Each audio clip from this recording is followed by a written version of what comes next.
कोई भी औषधि लेते हैं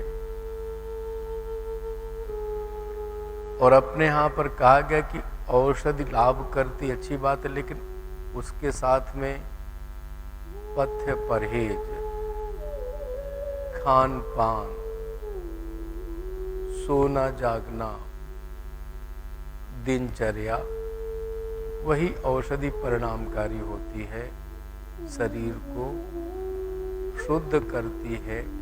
स्वस्थ करती है। ऐसे ही ध्यान हो, कोई भी उपासना पद्धति हो,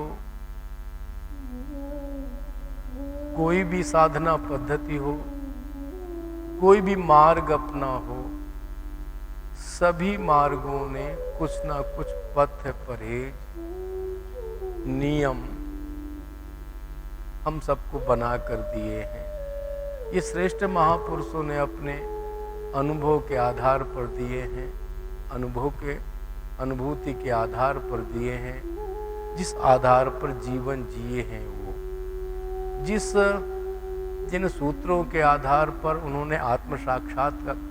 साक्षात्कार किया है, सत्य का अनुसंधान किया है, जैसा देखा, जैसा जाना, जैसा समझा, हमको बता गए, हमको दिखा गए, हमको सूत्र दे गए और हमारे सामने उन सबके प्रेरक व्यक्तित्व हैं, प्रेरक जीवन है, प्रेरक उनकी दिनचर्या है, प्रेरक उनके संदेश हैं। अब जैसे इसी मंडप में कुछ चित्र लगे देखते हैं, पूज्य महाअवतार बाबा जी का है तो कहीं लाहिड़ी महाशय का है, कहीं आदि गुरु शंकर जी का है तो कहीं भगवान शिव का है, कहीं भगवान कृष्ण का है तो भगवान श्री राम का है, कहीं युक्तेश्वर गिरी जी का है तो कहीं परमहंस योगानंद जी का है, कहीं स्वामी विवेकानंद का है तो रामकृष्ण परमहंस का है, कहीं पूज्य देवराहा बाबा का है तो महर्षि अरविंद का है, श्री माँ का है, शारदा माँ का है। तो माने ऐसे जो ऋषिज परंपरा है, संत परंपरा है, अवतार परंपरा है, सब किसी न किसी ध्यान मुद्रा में है, सत्य के अनुसंधान में है, एक आसन में, एक अवस्था में, एक व्यवस्था में, एक प्रकार की स्थिति में, परिस्थिति में। आज के भी वैज्ञानिक को देखते हैं आप कि एक किसी आधुनिक विज्ञान की लैब में घुस जाता है, 15-15, 20-20 साल या कई जीवन लगा देता है, तब कोई एक सत्य का, एक वैज्ञानिक सत्य का, एक विज्ञान की विधा का शोध सामने प्रस्तुत कर पाता है। अब हमको लगता है कि चंचल मन से, चंचल शरीर से,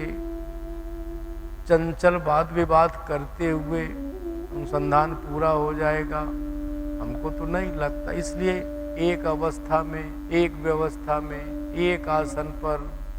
एक किसी गुरु, एक कोई इष्ट, एक कोई आराध्य, एक कोई मंत्र जो हमारे जीवन के लिए अनुकूल हो, शुभ हो, उसको लेकर के जीवन पर्यंत। और हम तो यहाँ तक कहते हैं कि जन्म जन्मांतर चलना पड़ता है, चलना पड़ता है, चलना पड़ता है। और साधना शुद्ध रूप से अंधेरी गली है, अंधेरी सुरंग है। कब सत्य का अनुसंधान हो पाएगा पता नहीं, कब सत्य का दर्शन होगा हमको नहीं पता, लेकिन चलते रहिए, चलते रहिए, चलते रहिए। गंभीरता चाहिए, धैर्यता चाहिए, साहस चाहिए, संयम चाहिए,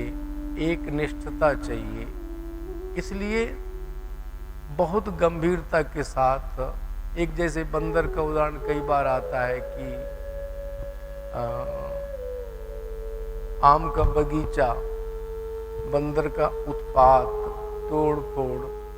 आम खाता कम है, तोड़ता ज्यादा है, फेंकता ज्यादा है, पत्ते तोड़ता है, डालियां तोड़ता है। आम के मालिक ने एक दिन बंदर को पकड़ लिया, कहा कि तुम ऐसा क्यों करते हो, और तुम पर पत्थर फेंकते हैं लोग, लाठियां बरसाते हैं, दौड़ाते हैं, तुम भी परेशान होते हो, हम भी परेशान होते हैं, इसलिए तुम ऐसा करो, मैं खेत का टुकड़ा तुमको देता हूँ, स्थान देता हूँ, आम का बगीचा तुम खुद लगा लो, आम खाओ, दूसरे को भी दो। तो बंदर को बात समझ में आई, बोले ठीक है, एक टुकड़ा दिया, माने बोले करना क्या पड़ेगा इस, बोले सामान्य सी बात है, छोटा सा गड्ढा खोदो, एक आम की गिरी माने निकाल के दे दिया, इसको इसमें गाड़ दो, पानी डाल दो,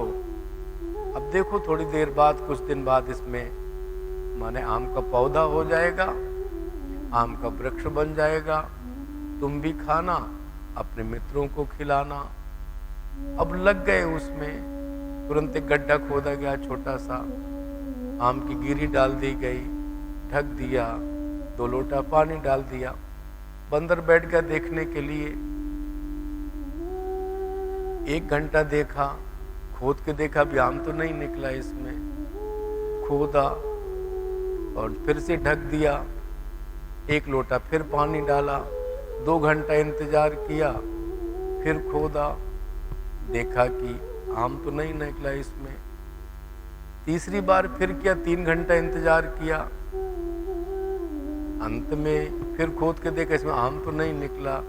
उठा खोद करके फेंक दिया, बोले ऐसा आम का बगीचा नहीं चाहिए। वास्तव में सामान्यतया ज्यादातर साधक यही करते हैं, आज ये गुरु, कल वो गुरु, आज ये मंत्र, कल वो मंत्र, आज ये साधना, कल वो साधना, आज ये किताब, कल वो किताब, पता नहीं कितने प्रकार का, जैसे जो हालत बंदर की है वही हमारी हालत है, इसको फेंक दो, ऐसे करो, वैसे करो, रोज नई नई चीजें, रोज विधाएं, रोज परिवर्तन, रोज गुरु बदलना, रोज मंत्र बदलना, रोज शास्त्र बदलना, रोज जीवन की शैली बदलना, और जो मैंने शुरू में कहा कि किसी प्रकार के पथ्य परहेज का ध्यान नहीं रखना, रोग कभी ठीक हो नहीं सकता। साधना में हमारा आपका, किसी का भी ध्यान रखिए, जब भी हम बोलते हैं अपने को सम्मिलित करके बोलते हैं, कभी भी सिद्धि नहीं होगी, कभी निश्चित परिणाम तक नहीं पहुंच सकते, लक्ष्य को भेद नहीं सकते। अर्थात बहुत गंभीरता, बहुत गहराई, बहुत धैर्यता, नियमितता, समझदारी, और जैसे अंधेरी सुरंग में चल रहे हैं, इस भाव से चलने का अभ्यास। और है क्या, बस माने चलते रहिए। ध्यान एक निर्जन द्वीप की खोज है। सभी प्रकार के जो भी ऋषियों के चित्र देखते हैं,